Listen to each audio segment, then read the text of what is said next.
Kita akan masuk teman-teman sekalian lanjutannya, yaitu sebab lemahnya iman yang kedua. Konsistensi emosional. Kata penulis di sini, setiap manusia pasti memiliki perasaan atau emosi dan dalam kurung maksud saya emosi ya. Setiap manusia pasti memiliki perasaan dalam kurung emosi dan akal sehat kecuali manusia yang telah Allah cabut akalnya atau gila. Akan tetapi terkadang sebagian manusia tenggelam di dalam lautan emosi hingga tidak memiliki sikap bijaksana yang menyebabkan kemandulan dalam berpikir. Lalu kondisi seperti ini menyebabkan seseorang mudah melakukan kesalahan serta meninggalkan yang benar. Inilah kondisi yang dialami oleh sebagian orang yang bersikap konsisten secara emosional dalam kurung perasaan. Bukan karena keinginan sendiri atau kesadaran suci. Terkadang sikap konsisten semacam ini timbul karena dipengaruhi suatu nasihat yang ia dengar atau karena suatu kalimat yang mempengaruhi dirinya. Dan pengaruh semacam ini bersifat sementara atau temporer serta mudah hilang, terutama ketika cobaan kecil dialami oleh hatinya, hingga melemahkan sikap konsistennya, bahkan terkadang melenyapkannya sama sekali. Fakta dan pengalaman telah berkata seperti itu. Hal terpenting dalam sikap konsistensi adalah adanya kemauan kuat, kesadaran total, dan adanya kemauan keras. Orang yang memasuki wilayah konsistensi seharusnya mengetahui bahwa keselamatan dan kebahagiaan dunia akhirat dan untuk mendapatkan kecintaan Allah adalah dengan mentaatinya dan berpegang teguh pada Al-Quran dan Sunnah Rasulullah SAW. Saya jelaskan dulu lebih jauh masalah ini.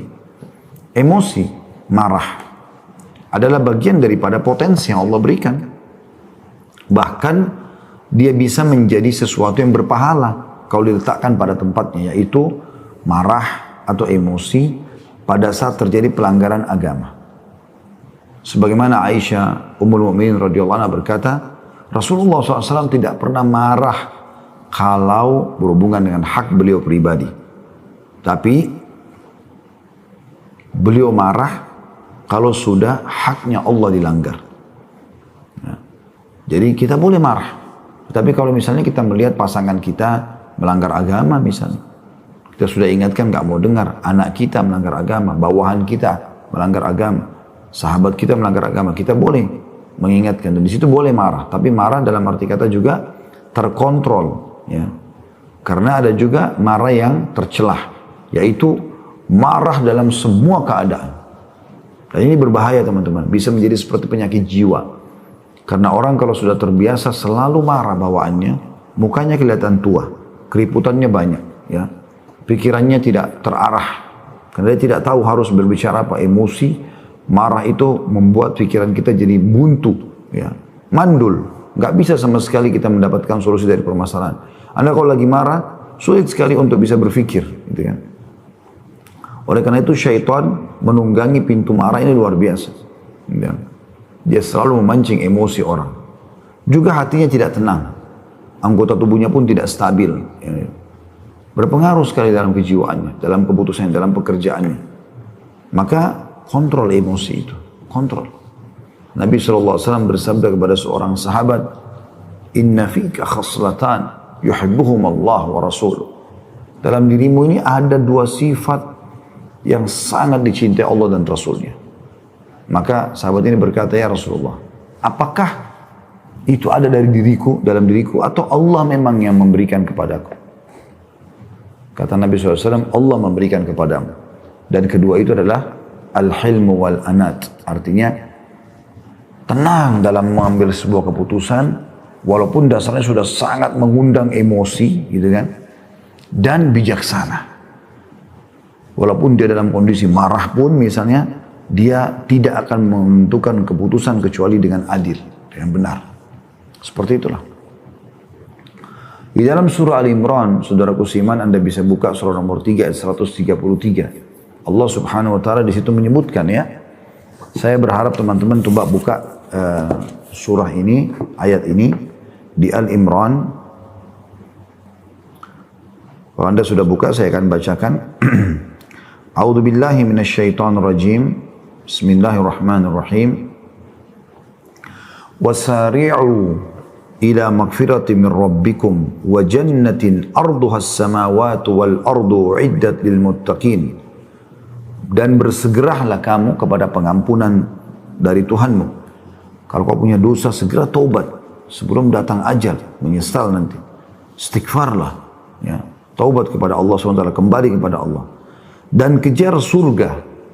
Setelah itu kau sibuk dengan amal soleh yang luasnya seluas langit dan bumi, yang disediakan untuk orang-orang yang bertakwa. Baik, sekarang wahai Tuhan kami, ya Allah, kami ingin tahu orang yang bertakwa itu siapa saja, supaya kami bisa diterima taubatnya, kami bisa masuk surga, menjadi penghuninya. Allah sebutkan di 134-nya. Salah satunya nanti adalah yang jadi bahasan kita ini. Allah mengatakan yaitu orang-orang yang bertakwa, alladzina yunfikuna fis sarra'i wad dharra'i wal qadhimina al-ghaidha wal 'afina 'anil nas wallahu yuhibbul muhsinin. Yaitu orang-orang yang suka menafkahkan hartanya baik di waktu lapang maupun sempit. Dia lagi kaya atau dia lagi susah, tetap dia bersedekah. Itu ciri keimanan. Dan juga ini yang jadi saksi bahasan kita, orang-orang yang menahan amarahnya, ya, emosinya. Di sini kata sebagian ulama tafsir yang dimaksud dengan ghail wal qadhimin al ghail. Ghail itu adalah marah yang bisa dilampiaskan karena dalam kondisi benar. Kita benar dan kita bisa emosi, marah, tapi kita tidak lakukan itu. Itu namanya qadhimin al ghail. Dijanjikan surga. Kemudian yang ketiga, wal afina 'anil nas, dan suka memaafkan kesalahan orang. Allah menyukai orang-orang yang berbuat kebajikan. Pernah terjadi teman-teman sekalian, ada satu orang kaya raya, tapi dia orang berilmu, tentunya berilmu agama, Masya Allah, salah satu orang mukmin, hamba-hamba Allah yang dipilih.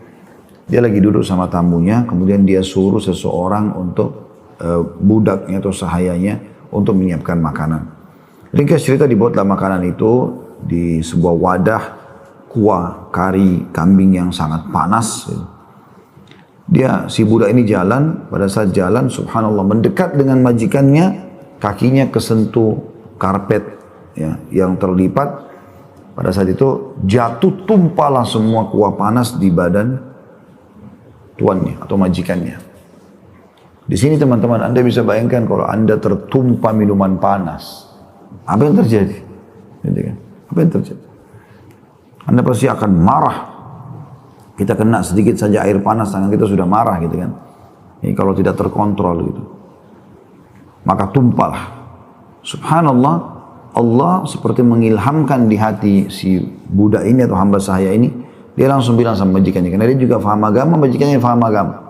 Dia mengatakan, wahai Tuhan, Allah telah berfirman. Maka tuannya dalam kondisi marah, yang tadi tumpah kuah panas di badannya di depan tamunya. Begitu mendengar Allah berfirman, dia tenangkan dirinya. Lalu dia mengatakan, bacakan ayatnya.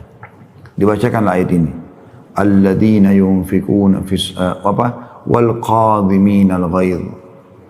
Dan orang-orang yang bisa mengontrol emosinya pada saat dia bisa melampiaskan, dia benar. Maka tiba-tiba tuannya tadi yang lagi panas badannya semua mengatakan, saya sudah mengontrol emosi saya. Artinya saya tidak akan lampiaskan emosi ini. Kata budaknya, belum selesai Tuhan ayatnya. Kata dia, bacakan lanjutannya. Dikatakan, wal afina 'anil nas. Dan orang yang suka memaafkan orang lain. Tadi Ali Imran 134. Maka tuannya dalam kondisi badannya panas, dia masih mengatakan, aku sudah memaafkan. Kata budaknya, belum selesai ayatnya Tuhan. Kata majikannya, bacakan. Kata dia, wallahu yuhibbul muhsinin. Penutupan ayat 134. Dan Allah suka orang yang berbuat kebaikan. Maka tiba-tiba majikannya mengatakan, pergilah, kau telah bebas. Artinya ucapan ini membebaskan dia dari keterbudakan. Untuk menyempurnakan bahasan ayat, saya akan lanjutkan sedikit 135 dengan beberapa ayat setelahnya. Supaya kita ambil manfaat lebih banyak tentunya, walaupun bahasan tentang emosi tadi sudah selesai gitu ya. Yaitu bunyinya 135-nya, walladzina idza fa'alu fahishatan aw dhalamu anfusahum dzakarullah fastaghfiru lidzunubihim wa may yaghfiru dzunuba illallah wa lam yusirru wa lam yusirru ala ma fa'alu wa hum ya'lamun. Selain 3 sifat tadi, ya, orang-orang yang, maaf, 4 sifat tadi ya, orang yang berinfak dalam kondisi sempit dan lapang, orang yang bisa mengontrol emosinya, orang yang suka memaafkan, dan Allah menyukai orang berbuat kebaikan, ya. Kemudian yang kelima adalah, dan orang-orang yang apabila mengerjakan perbuatan keji, maksudnya adalah perbuatan dosa, begitu dia mau terjerumus atau menganiaya dirinya sendiri, maka mereka ingat akan Allah, lalu memohon ampun terhadap dosa-dosa mereka, dan siapa yang dapat mengampuni dosa selain daripada Allah, tanda tanya, dan mereka tidak meneruskan perbuatan keji itu, sedangkan mereka sudah mengetahuinya. Lalu ayat 136-nya kita tutup dengan ini, ulaika jazaohum maghfiratun min rabbihim wa jannatun tajri min tahtihal anharu khalidina fiha wa ni'ma ajrul amilin. Mereka itu balasannya ialah ampunan dari Tuhan mereka dan surga yang di dalamnya mengalir sungai-sungai, sedang mereka kekal di dalamnya, dan itulah sebaik-baik pahala orang-orang yang beramal. Juga pernah ada seorang anak muda datang kepada Nabi SAW. Kemudian dia mengatakan, ya Rasulullah, ausini, wahai utusan Allah, wasiatkan kepada aku. Maksudnya berikan aku nasihat, wasiat yang aku bisa pegangi dalam hidupku supaya aku bahagia. Maka Nabi SAW mengatakan, la taghdab, jangan kau emosi. Dia mengatakan, apalagi ya Rasulullah? Kata Nabi SAW, la taghdab, jangan kau emosi.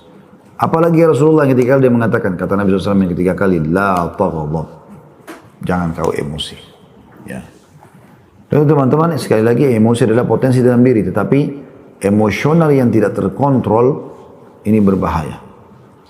Akhirnya orang kalau membiasakan ini ditunggangi oleh syaitan bisa merusak kejiwaannya. Ada orang subhanallah karena seringnya emosi, apa saja depannya dianggap sebuah bahan untuk emosi. Ya. Dia lagi naik mobil, ada orang melewati mobil dia, marah-marah. Haknya orang di jalan, dia mau lebih dulu. Kenapa? Kadang-kadang saya temukan ada orang begitu dulu, pernah saya temukan di jalan. Dia jalan dengan lambat tapi di sebelah kanan. Ya. Saya udah kasih tanda dim lampu mobil, nggak pindah. Saya klakson, nggak mau pindah. Subhanallah gitu. Tidak tahu kenapa. Dan uniknya, setelah lama mungkin saya klakson, saya tetap mau dia supaya bisa memahami masalah itu. Ya, karena kita melambung dari sebelah kiri mungkin ada peringatan gitu kan. Kita tetap di jalur, memang jalur cepat. Dia pindah ternyata dia kesannya marah gitu. Kayak buka jendela marah. Kan subhanallah, udah salah, kenapa harus marah gitu. Ada orang seperti itu. Ya, ada orang lebih parah lagi. Karena sukanya emosi sampai pasangannya tidak nyaman di sebelahnya. Apa saja marah, apa saja marah. Gitu. Kecuali memang itu pelanggaran yang memang pelanggaran, masuk dalam pelanggaran agama ya. Misalnya memang ya dia nusyud, istri atau suaminya memang pelaku maksiat, mungkin lah. Dia marah karena memang terjadi pelanggaran agama gitu. Tapi kalau enggak, telat sedikit bawa minuman, istri sudah dimarahin.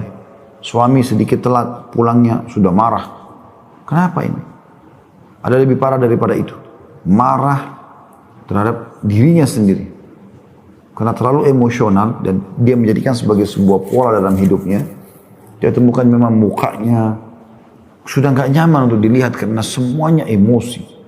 Semuanya bergaris-garis wajahnya karena semuanya marah. Dia kalau mau pakai baju, misal dia salah sendiri, kancing dia. Tadinya di sini misalnya dia ganti dengan kancing yang di bawahnya misal. Contoh. Sudah cukup dia marah pada dirinya sendiri. Atau dia mau pakai sendal, rupanya karena buru-buru terbalik sendalnya. Atau dia salah pakai sendal, dia marah dengan dirinya sendiri. Ini kenapa? Kan itu. Atau angin, kebetulan kena kencang, pintu sempat tertutup dengan keras, marah dengan angin dan pintu. Apa hubungannya? Ya sudah terjadi. Coba redam diri. Karena terbiasa dengan emosi ini akan membuat lemahnya iman. Ya. Kita akhirnya sampai pada tingkat memungkiri apa yang telah Allah SWT takdirkan. Hujan. Ya hujan lagi nih. Kok hujan terus sih? Nah kan jadi Protes keputusan Allah SWT, padahal Allah lebih tahu masalah itu. Bukan tugas kita protes. Anda kalau kerja di perusahaan lalu Anda banyak protes atasan Anda, sudah cukup Anda dipecat. Bagaimana dengan protes Allah Subhanahu wa taala? Bahkan Allah Subhanahu wa taala menakdirkan semua dengan kemahaluasan dan kemahaluasan ilmunya dan juga kemahaadilannya. Allah tahu kenapa di sini turun hujan, kenapa di sini jarang turun hujan, kenapa di sini turun salju. Semua itu ciptaan Allah Subhanahu wa taala. Allah lebih tahu. Sebagaimana pemilik perusahaan tahu kenapa dia harus cat warna coklat dinding kantornya, kenapa dia harus pilih jenis komputer ini buat pegawainya, kenapa dia harus kasih tentukan jam kerja, dia lebih tahu. Dan orang yang bekerja cuma tahu ikutin saja peraturan. Kapan dia protes, kemungkinan besar dia akan dikeluarkan, gitu kan. Seperti itu kurang lebih. Maka harus kita kontrol tentang masalah emosi ini, karena kalau tidak maka akan jadi masalah baru dalam hidup seseorang. Dan itu bisa melemahkan imannya, selemah-lemahnya gitu.